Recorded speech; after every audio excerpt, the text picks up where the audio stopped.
Hello, everybody, and welcome to this very special edition of Bucket Full of Chicken Necks. And it's special today because I tell you why. I'm offering it on the free site for the very first time. You see, Bucket Full of Chicken Necks is a weekly feature of mine that I do every week on the VIP section of pyroandballyhoo.com. So if you're not a member of the brand and you're not a VIP member, you never had the opportunity to listen to Bucket Full of Chicken Necks before, but you're going to get that today because I'm so wound up. And I have so much that I want to say today that I wanted to share it with everybody and not just the VIPs. And I also wanted you to get a little taste of what Chicken Necks is all about. But listen, I'm going to start with me because I feel like I've been really criticizing the WWE a lot. And I feel like all of a sudden Vince Russo's become anti-WWE, which isn't the case. The WWE, in my opinion, right now is doing a lot of bonehead things, and it's affecting a lot of people I know. And from a personal standpoint, it's pissing me off. So if they do something they need to be called out on, I'm going to call them out on it. I mean, it's basically that simple. And I've been calling them out on a lot this week, and we're going to get into that, but we're also going to get into, you need to understand, I call them out when I worked there. So like, this is nothing new. When they did bonehead stuff when I worked there, I called them out then, and I'm going to get into a couple of those instances. But since this isn't about, anti, WWE and this, that, and the other thing, I got to start with myself first. I'm going to be honest with you about me, Vince Russo, first. Listen, I'm sick and tired. I'm going to tell you, I just turned 54 January 24th. I'm sick and tired I'm 54 years old now, and I have a big fat gut. I'm sick and tired of my big fat gut. And listen, I don't drink beer. I'm not a beer drinker. I try to watch what I eat. I try to work out occasionally. But now, like, I'm 54 years old, and it doesn't matter what I do. I got this big fat giant gut that I can't stand it, and it drives me crazy. So, I try to go out and I try to, do cardio like, every day. But I got to be honest with you, I hate freaking working out. And I go from the treadmill to the bike to that step gimmick. I try everything in the gym. There's nothing I like. I hate it all, but I still force myself to do it. But I've learned over the years that you can't do exercise without diet, or else one just washes out the other. So when you go to exercise, the only way you're going to get full capacity out of the workouts is now if you go on diet. And the diet's a whole freaking other thing. Listen, I'm 54 years old. Do I want to have a heart attack tomorrow? No, I don't. But I want to freaking eat what I want. When you start looking at the choices of, I'm on a diet, what can I eat?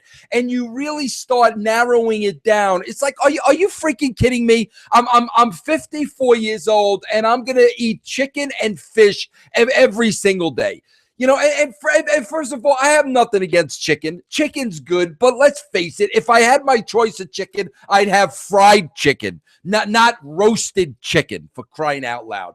And then the fish. Here's the thing. I don't mind fish. Have you gone down to freaking your local Sprouts or wherever it is that you go, Pat Mark, in Long Island? Do you see what the price of fish is? Salmon is $7.99 a pound. If I eat fish a couple of times a week, I'll be on the street panhandling in a month. Who's got $7.99 a pound to eat salmon? So what are your options? You're going to eat roasted chicken every single day.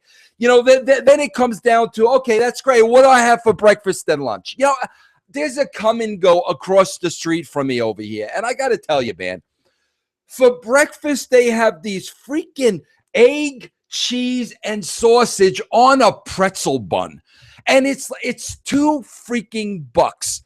and you could call it gas, you can call it gas station food, whatever the frig you want. It's absolutely unbelievable. And I love those things. I can't even have me a pretzel bun with egg, cheese, and sausage because that's no good for me. So what am I supposed to have? Oh, you're supposed to have oatmeal in the morning. How many times you gonna eat oatmeal? It's lunchtime now. It's 11:15 here in Colorado.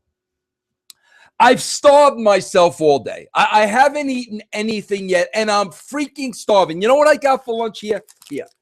I got one of these gross, freaking hideous Cliff Bars. Look at what this thing looks like. This is gonna be my lunch today when there's freaking pretzel, egg, cheese, and sausage sandwiches I can walk to right across the street. Listen, if anybody has any idea of how I get rid of my big fat gut, please let me know. But the exercise and the diet and the this and the that, Stevie Richards tried to get me on DDP yoga, which is great. DDP yoga is great. It has worked for so many people, but I think I was so out of shape when I got on the DDP yoga. I pulled this, I pulled that, my freaking rib cage, my freaking back. I haven't been the same since. Nothing against the DDP yoga. I was too out of shape when I went into this thing. But between eating this crap and between having to get on the on a Stairmaster over there, man, it's not easy anymore, trying to lose the weight at 54 years old. It was a lot easier. When I was WCW champion of the world, because I was such a mark that I put the belt on myself, I was in much better shape. That was only, 15 years ago? I was 40 years old and I was in much better shape than I am now. Another thing I want to talk about, and I got a list of things here. Listen. Today, I might need some, what do you call that? The Valium? I don't know what you call it. I'm going to need something to keep myself calm today because there's really a lot I want to discuss and a lot I want to get out.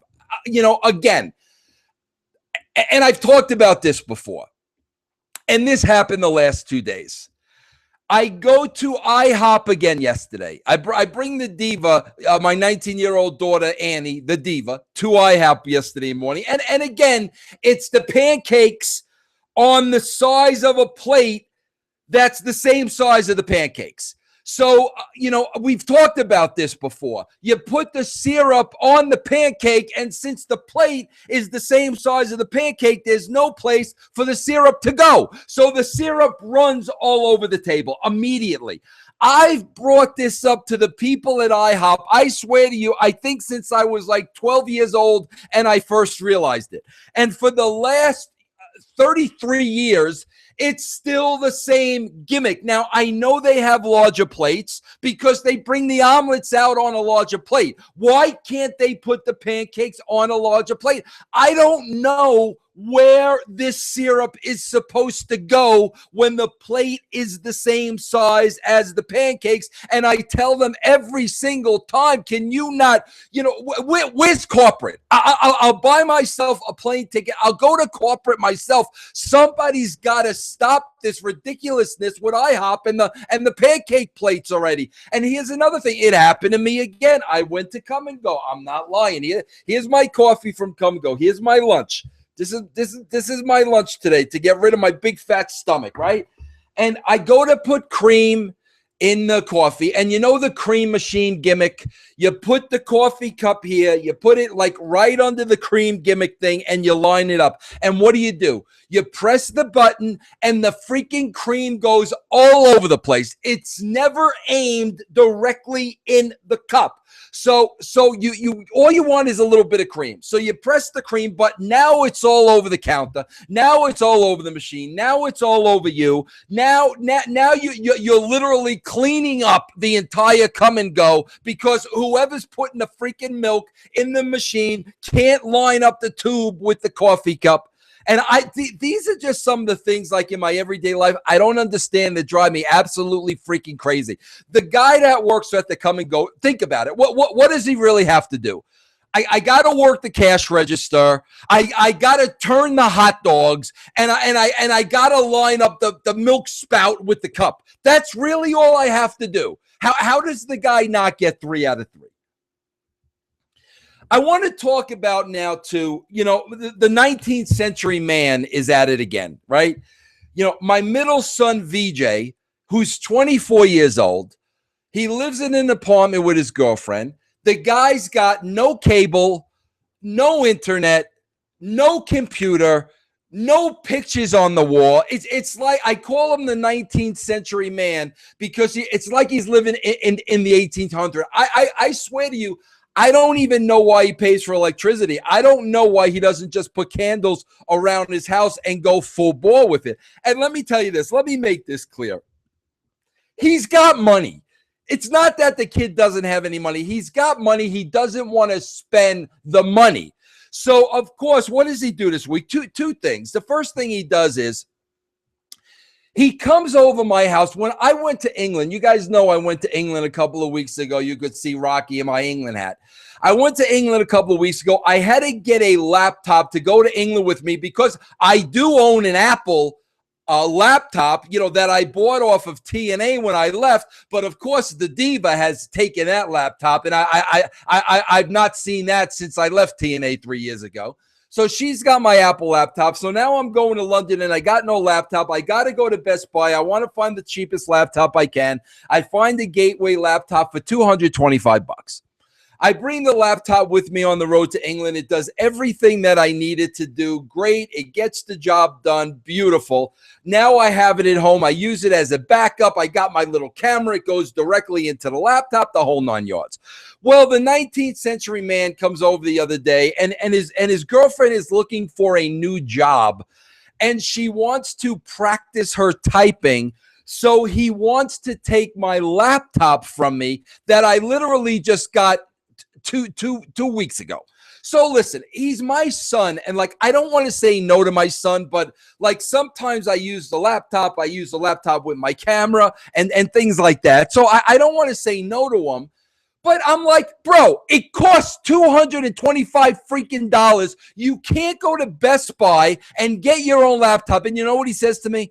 Well, then if I get my own laptop, then I'm going to have to get internet in the house. Yeah, no crap, Sherlock. It's 2014. You're 25 years old. Have a laptop and the internet in your house. Oh, I don't understand this with this kid anymore. So he takes my laptop so his girlfriend can practice typing, and they can't even go online because he doesn't even have internet in his house because he doesn't want to pay. You see how I'm starting to get red in the face? This is what happens every week when I do the Chicken Necks. Here's the next thing he does. It's my birthday on January 24th. Okay, I like vinyl. If you guys can see behind me, I got vinyl out the wazoo. I don't know how many albums I have here. I'm a vinyl guy, right? So, my son VJ, nice guy, he's going to buy me a birthday gift, and I greatly, greatly appreciate it, right? So he gives me for my birthday, and here, I'll show you.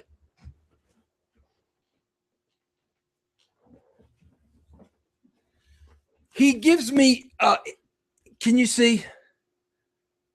Okay, he gives me the Amy Winehouse vinyl, which I'll be honest with you, I like Amy Winehouse, but I'm not, she's no Rihanna. Let's call a spade, but I like her. I like her voice. She's unique. I have this album, I have it on CD.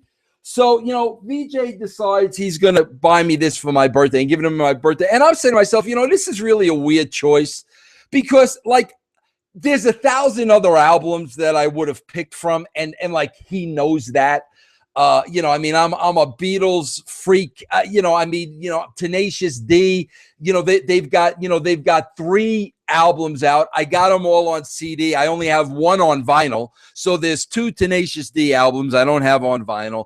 AC/DC, I got some vinyl. I don't have it all. There's a million albums you could have got me on vinyl.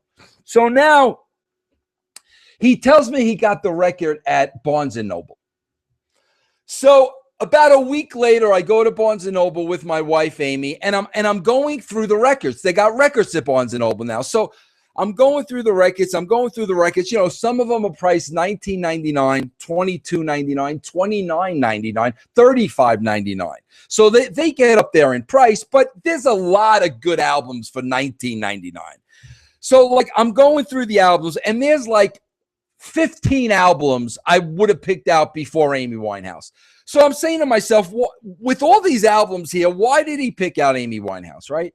So, of course, I'm going through the albums. I come across the Amy Winehouse album. Well, guess what? $13.99.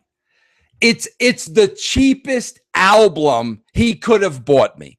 So, listen, not to take anything away. Don't send your silly comments.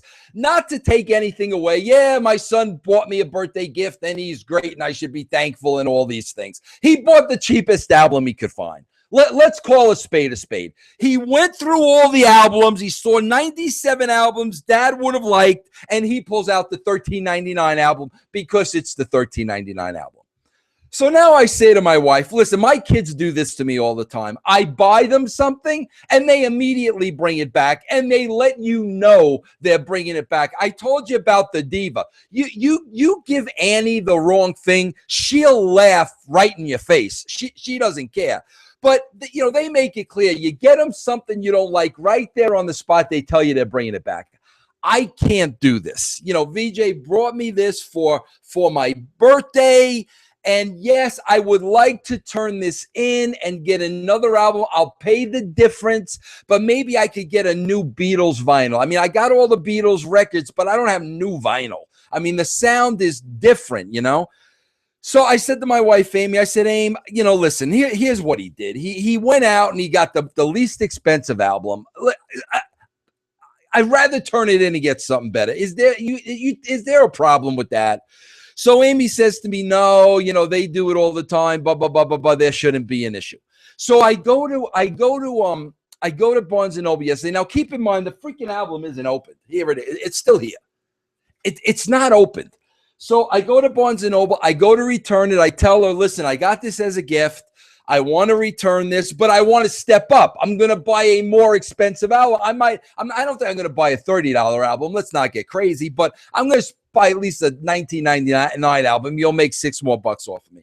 Well, of course, you know, Barnes & Noble can't take it back because I don't have the receipt. Meanwhile, it's in the plastic. It's sealed. It's never been opened. They sell the freaking album, but oh no, you don't have a receipt. The only way we could take this back is if we have the receipt or if your son comes in with the debit card, which I can't do because I don't want him to know I'm returning the album. He'll feel bad. I could say that here. He's not going to watch this episode of Chicken Necks because he doesn't have internet in his apartment. So even though the world's going to know I want to bring back his album, he's not going to know. So now I have the Amy Winehouse album sealed. I can't return it because I'd have to ask him for his credit card. These are the things that I deal with every day in life. And I'm going to tell you another thing. Here's my next thing. And listen, the WWE stuff, forget about it. I have so much to say today in regards to them. But I'm going to pick on first my big fat gut. So you see, I deal with myself. My family, I'm gonna drag them through the ringer. And I'm going to start with the entertainment world. You guys know I'm a big fan of TMZ. I'm a big fan of what's going on in entertainment. I get a lot of my news from it today. I got to read something to you, and I'm going to pull it up here on my computer. So if I'm looking up, it's because I'm reading something. This broke on TMZ today. Now, apparently Drake and Tyga, Tyga, Drake and Tyga, they're having this big feud like all these idiotic rappers have. The rappers are constantly feuding with each other, constantly shooting each other, constantly running each other over in cars, constantly cussing each other out in the lyrics in their songs.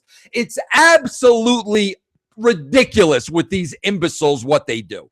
So sure enough, Drake now, my daughter, the diva, came in today all excited. Oh, Drake dropped an album. He didn't tell anybody. So evidently Drake dropped an album today, and he took some shots at Tyga. You can't say like Tiger. It's Tyga, Tyga. He took some shots at Tyga because Tyga is 25 years old, and he's going out with Kylie Jenner, who's 17 years old. So Drake writes a song, and let me tell you what Drake writes in the song.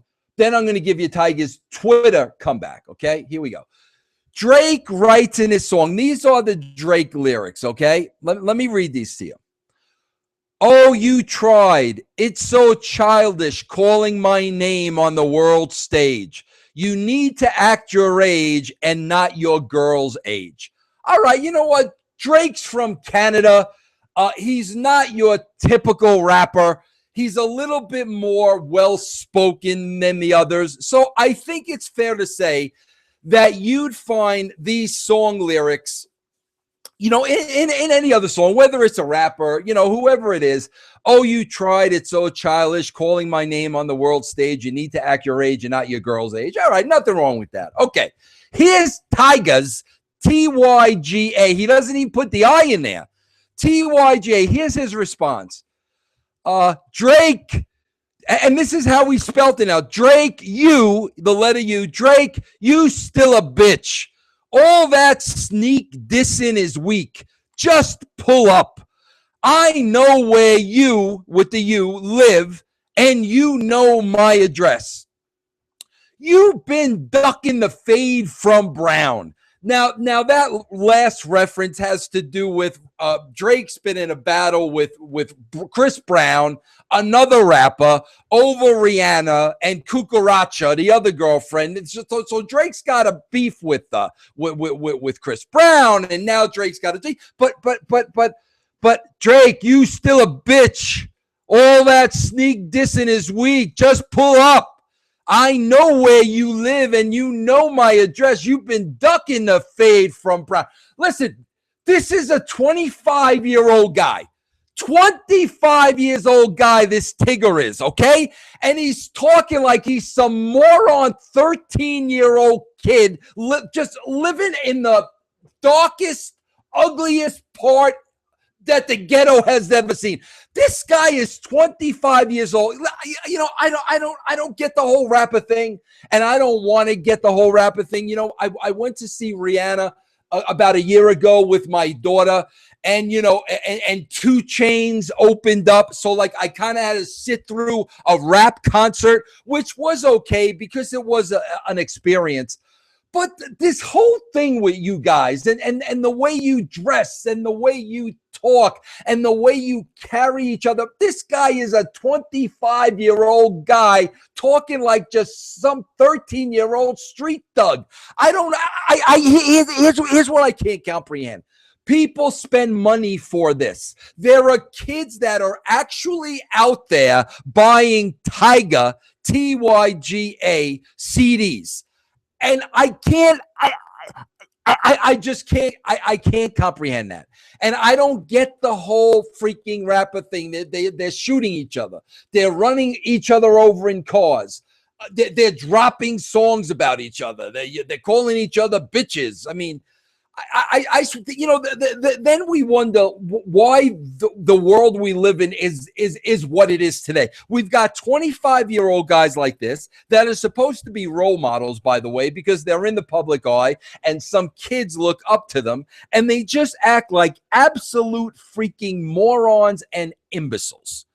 And I don't know, man. I don't get the whole culture. I don't know what it brings to the table. I don't know what good it does for anybody. But my God, 25 years old to be putting a Twitter out like that. If that was the Renaissance man, I'm telling you, bro, he'd have a size 12 either up his backside or on the side of his head talking like that. Oh.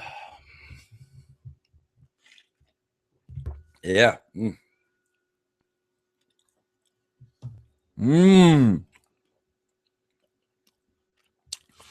Tastes just like a McDonald's hamburger.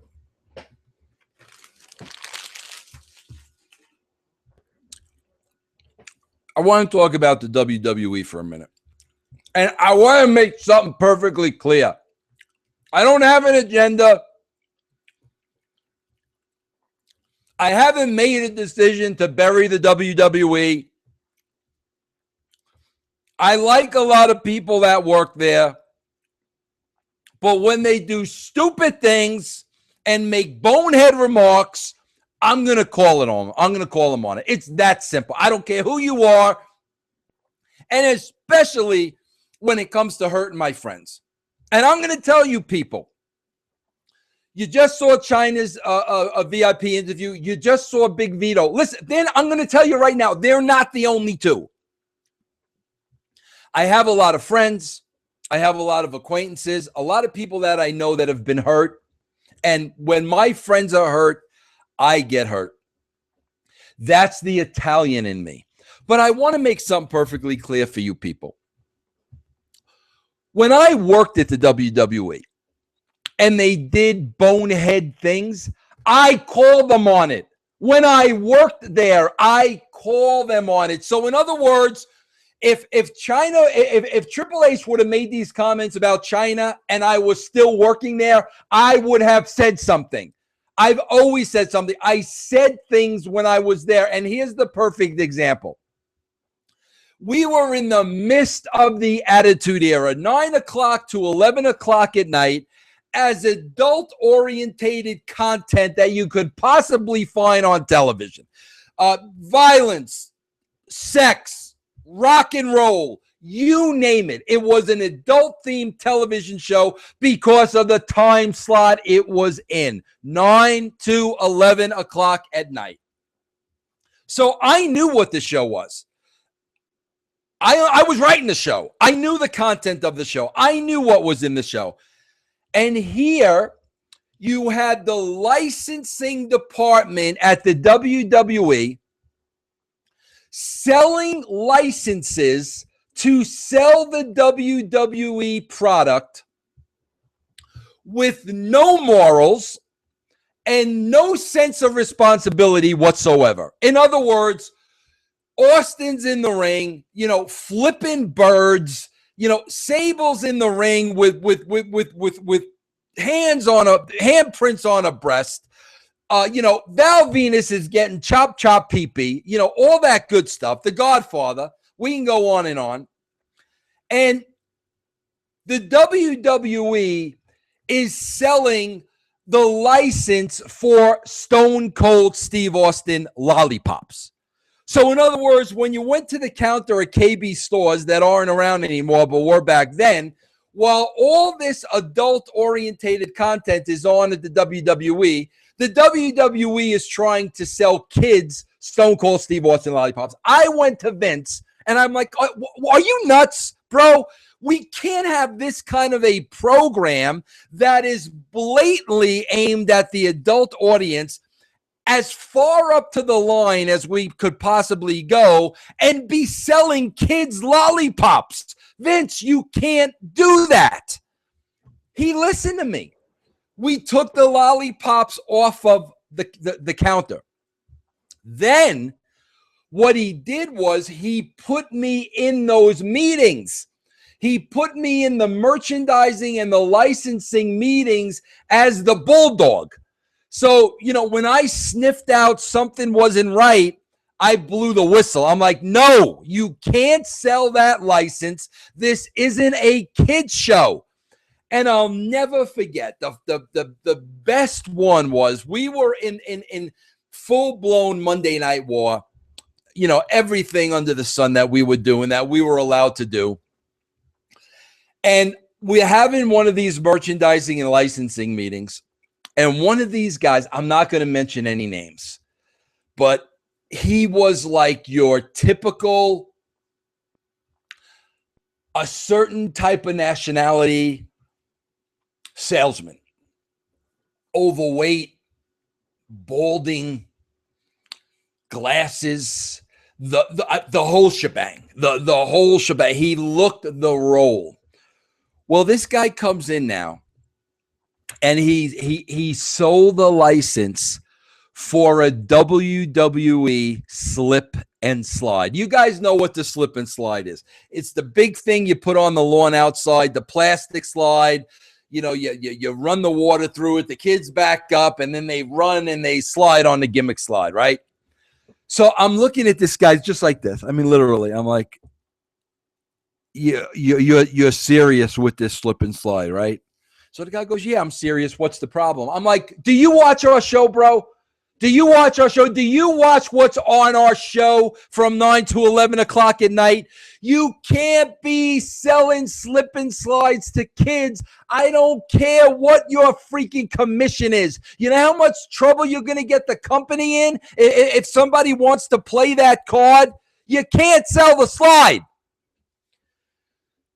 This guy turns around now and goes into a 15-minute explanation of how the slip and slide, it's not for kids. It's for college students. College students around the country. The new craze is the slip and slide. They're setting up the slip and slide on the front lawns of their fraternity houses. We're not targeting the slip and slide for the kids. We're targeting the slip and slide for the college students. I said to this guy, I said, listen, bro, freaking take this slip and slide, stick it where the sun doesn't shine, and get the frig out of this office with it, because your argument is absolutely freaking ridiculous. And you know what? I don't know if they sold the slip and slide after I did. I guarantee you today there's a WWE slip and slide. But my point is, when I worked there and it was wrong, I said it was wrong.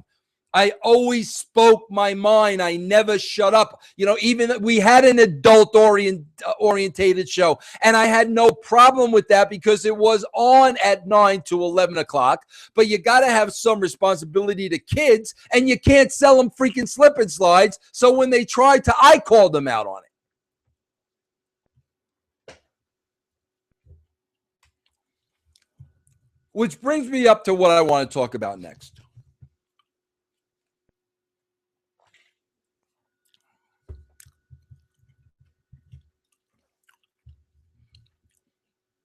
When I interviewed Vito for the VIP site, Big Vito, Vito LaGrasso, my friend of 23 years, he explained to me that there was an alumni page on WWE.com. And everybody, whoever did anything in the WWE, is on this alumni page.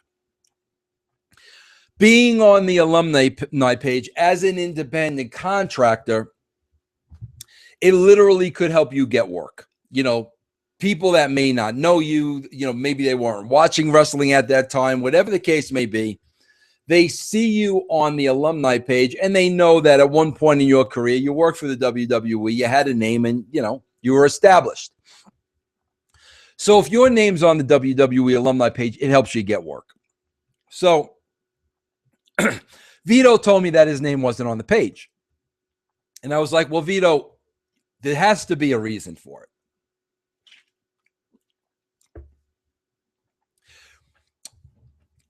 The reason Vito tells me is this. Now, listen, I don't know if this is true. I don't know anything of this background. I don't know anything of the individuals involved. I only know what Vito tells me. Vito says that after he left the WWE wrote a story on WWE.com about him, and it was around Thanksgiving, and they referred to Vito as a turkey. Vito got very, very upset by this because, let's face it, it's not good press for him. It's not good publicity. Maybe it was a big ha-ha at the WWE at the time, and maybe some guys saw it funny, but trust me, when you're on the other side of things like that, they're not funny. So Vito had a real problem with this. Vito went right to the source and he spoke to Joey Styles, who, you know, Vito says Joey Styles runs the WWE.com. I don't know. That's what Vito told me. So he went to Joey Styles and he told Joey Styles how much he didn't appreciate him being portrayed that way as a turkey, and he would appreciate it if he would take the story down. Vito made a little bit of noise because at the end of the day, he stuck up for himself. And if anybody has an issue with that, then you've just got a problem. You know, as a man, if you don't have the right to stand up for yourself, and if somebody tries to dog you or bury you or embarrass you and you say nothing, in my opinion, that makes you look weak. So I don't agree with the story they put up. I don't think it's right. I think he had every right to say, you know, I want it down. Well, evidently they took it down. Well, evidently, according to Vito, Joey Styles also runs the alumni page. And since there was that incident over the turkey story, and Vito feels that Joey may have gotten some heat for that, Vito feels that Joey personally made the decision to exclude him from the alumni section of WWE.com. And that's why he's not on there. That's Vito's side of the story. Now, I want to say this. I put a tweet out there today and I said, listen, can you guys please tweet Joey Styles, tweet the WWE? Can you ask them to put Big Vito on the alumni page so the guy can make a living? If it helps the guy get a booking or two bookings and it puts some money in his pocket, what's the freaking deal? I mean, come on, man, grow the frig up. So right away now, I start getting these emails, you know, telling me, well, isn't Vito suing the WWE? Doesn't Vito have a lawsuit against the WWE? Why would they put Vito on the alumni page if he's suing the WWE? First of all, Vito's never been on the alumni page, ever. Since he's been with the company, since he left the company, he's never been on the page. The lawsuit just came about. So it's not that, oh, okay, Vito filing a lawsuit against us. Let's pull his name off of the alumni section. It was never on there. Let's get that clear. And the point of the matter is, if you didn't piss the guy off in the first place with things like this, then maybe there wouldn't be a lawsuit. Maybe if you would have just treated him with respect and the dignity and everything else that he deserved, he wouldn't wind up suing you for reasons he feels he has to sue you for. So the fact that he files a lawsuit is ridiculous because half of the Hall of Famers filed lawsuits against the WWE at one point in time in their careers. Go down the list. I'm not going to call the people out. They're on there. Do your research. I'm not going to do that. But they filed the lawsuit and they're in the Hall of Fame. But because you filed the lawsuit, you can't be on the alumni page. I don't know how this thing works with them. Listen, let's face it. The WWE is very selective, right? China can't be in the Hall of Fame because an 8-year-old may Google her name. A week later, there are naked pictures all over the internet of Seth Rollins' Swanson. But that's okay. So Seth apologizes. I'm sorry, my Swanson's all over the internet. I'm sorry, I apologize. And that's okay. Meanwhile, if you would have Googled Seth Rollins' name, the same 8-year-old kid, you would have seen his Johnson plastered all over the internet. So there's no question they're selective. This is on this side is who we like. And you know, we're going to bring them on Raw. We're going to give them Legends contracts. We're going to forgive them for everything they've ever done. This side over here, we don't like. We don't like China. We don't like Vito. We don't like we don't like Vince Russo. We don't like Ed Ferrara. Whoever's on this side, this is who we don't like. So these are the people here. These people here we're going to bury. We're not going to let them in the Hall of Fame. We're not going to put them on the alumni page. These people here, that have their Johnsons all over the internet, free of charge for 8-year-olds to look at, and or have criminal records and have had their share of drugs and alcohol. These people we like. So these people we're going to continue to favor. I don't know how the selective reasoning works. I don't know if you got to be Triple H's boy. I don't know how it works. I don't care how it works. But there definitely is a, there definitely is a mixed message here. I mean, there's no doubt about it. We like these people, we're going to help their careers. We don't like these people, we're going to bury their careers. Okay, so, the WWE, they're going to be the judge and jury, and they're going to sit back, and they're going to decide who they're going to help in life and who they're absolutely going to bury. That's what they do. And tell me differently. Please, tell me differently. So, I never went to the alumni page before. I went to the alumni page today, and I'm going through the people on the page one by one, and I'm just totally entertained by this because, why are these people on the page and not Vito? Why are some of these people in the alumni section of .com? But they're not in the WWE Hall of Fame? It's a double standard. I mean, that's what it is.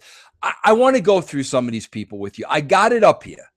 If you go to the WWE.com and you go through the alumni section, you're going to see these people. I want to talk about some of these people. Adam Baum, great freaking guy. I love Adam Baum. Brian Clark. I can't go through everybody here, so I'm going to try to go quickly. Brian Clark was a friend of mine very, very, very early on. Great individual. Exana, I have no idea who that is, to be honest with you. Alberto Del Rio, from everything I understand, very great guy, great human being. Hopefully I'll meet him next week when I'm at Lucha. Here's the first big question mark. Alundra Blaze.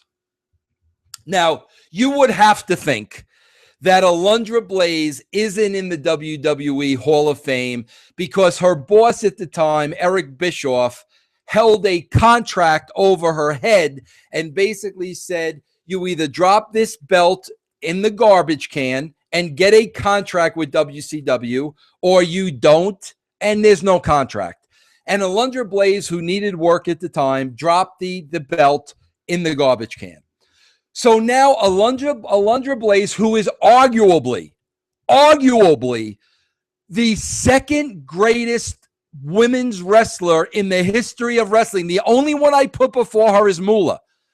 The second best female wrestler in the history of wrestling is not in the WWE Hall of Fame because of the belt incident, but she makes the alumni page. Now, are you going to tell me that is not a slap in Deborah Maselli's face, that we can't put you in the Hall of Fame because you put a fake belt in a garbage can in order to get a job, but we're going to throw you a bone and we're going to put you on the alumni page?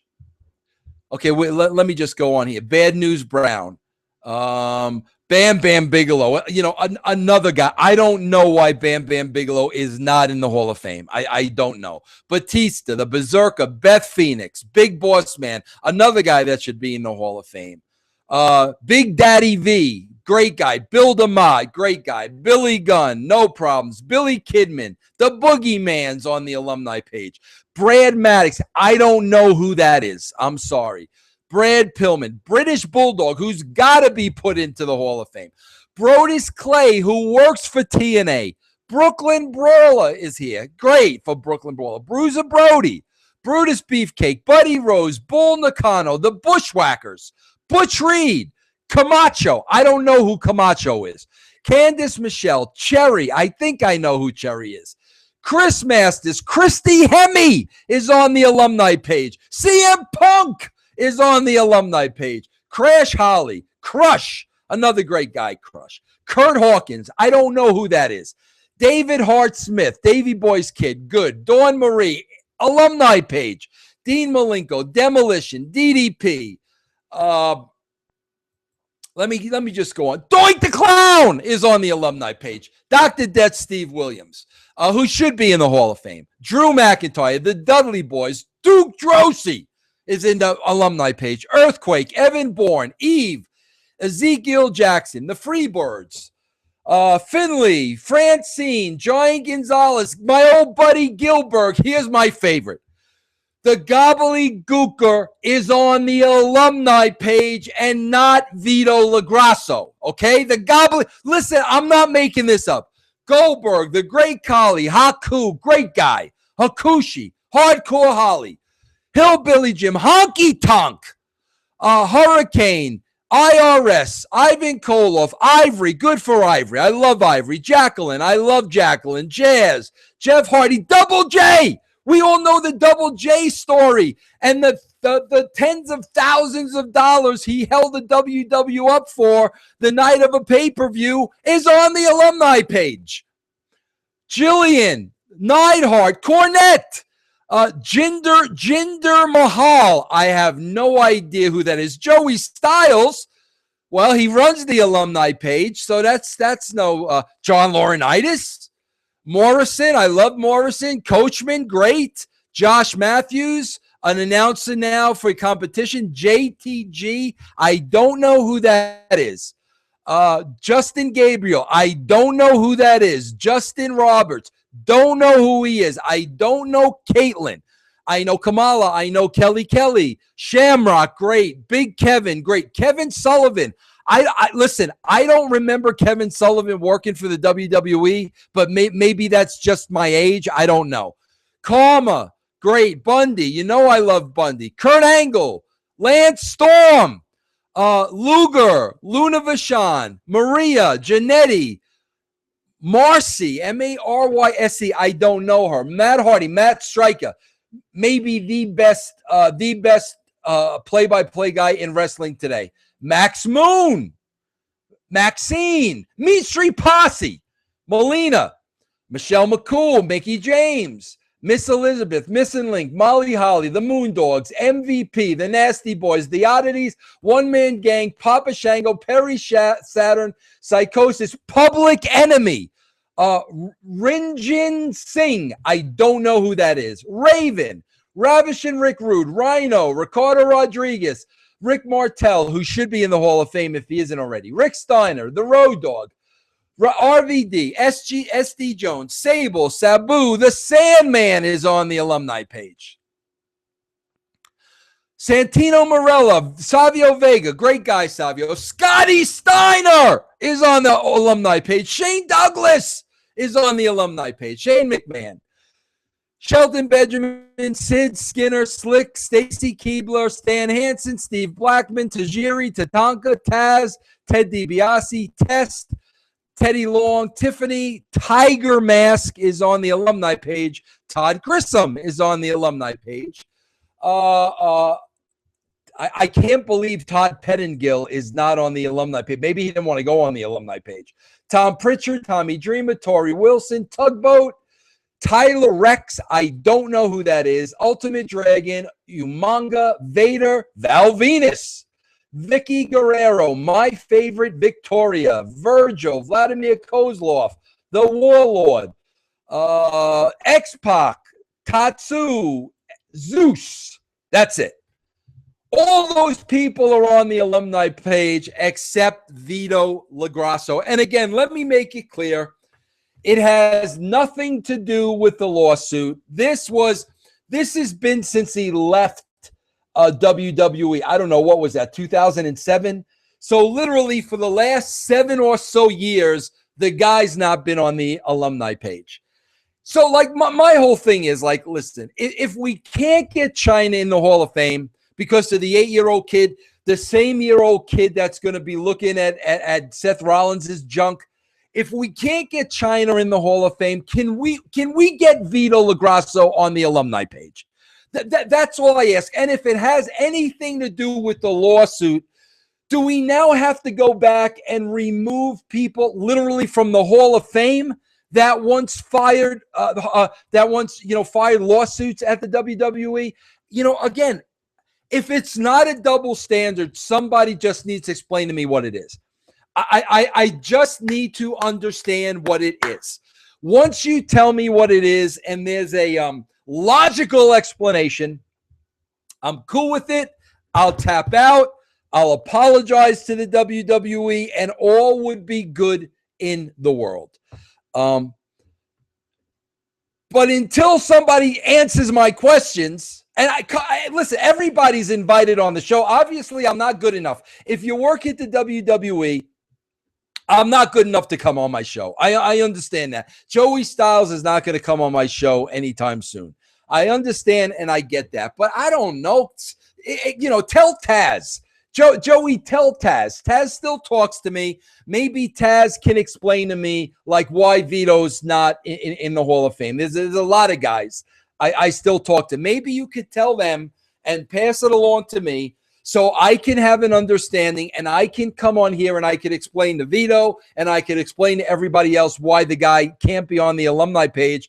God forbid he makes a couple of bucks, working the independent circuit. But regardless. So listen, that's an example of what Bucket Full of Chicken Necks is. Every week I come on here, I talk whatever is on my mind, whatever I think. Sometimes I don't even talk about wrestling. Sometimes it's other things. I like to spend a lot of time on the Kardashians and this Bruce Jenner, making a switch from the man to the woman. I'm very, very, very engaged in this. There's a documentary coming out. I can't wait to see this. I can't wait to talk about it. But these are some of the things we talk about. I talk about music. We talk about movies. We talk about television. We talk about pop culture. We talk about what's going on in the world.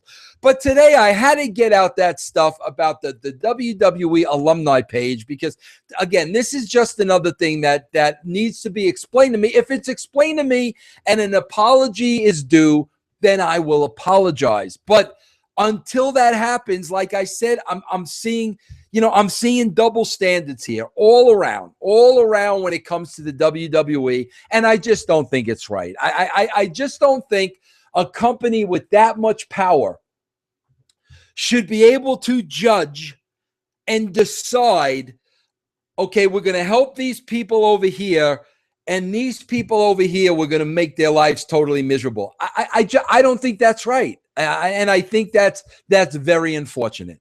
So when I have something to say, I come on here and I say it. While I have you, a couple of other things I want to talk about. A week from today, I will be in LA at a restaurant called Frisco's with my friend, the ring announcer from Lucha Underground, Melissa Santos, the beautiful Melissa Santos. The two of us are going to have a dinner with 12 guests. 12 people who buy tickets to the dinner are going to sit down, eat dinner with myself and Melissa. And then after that, we're going to open it up to more people to have a question and answer forum for anybody that wants to ask me or Melissa anything. We're hoping to have some special guests show up. It's Friday night, 8 o'clock at Frisco's. Tickets go on sale tomorrow. You can go to pyroandballyhoo.com/RussoLA. That's pyroandballyhoo.com/RussoLA. Also, next week on The Swerve, I got a very special guest, Stevie Ray. I haven't spoken to Stevie Ray since I took him down in the middle of the ring. He came out as the maxed heel. He was trying to work me. I didn't care who he was. I remember taking him down in the ring. I remember dropping a leg drop on him like you've never seen before or since. And he's coming on the show next Tuesday. We're going to talk about that. We're going to talk about Harlem Heat reuniting. Stevie Ray and Booker T. Booker T is one of my favorite people in the entire world. We're going to talk about the two of them reuniting next Tuesday night on The Swerve. So listen, I hope you enjoyed Chicken Necks. I hope you got a little taste of what it is. And I will see all of you out there on the rebound. Take care, everybody.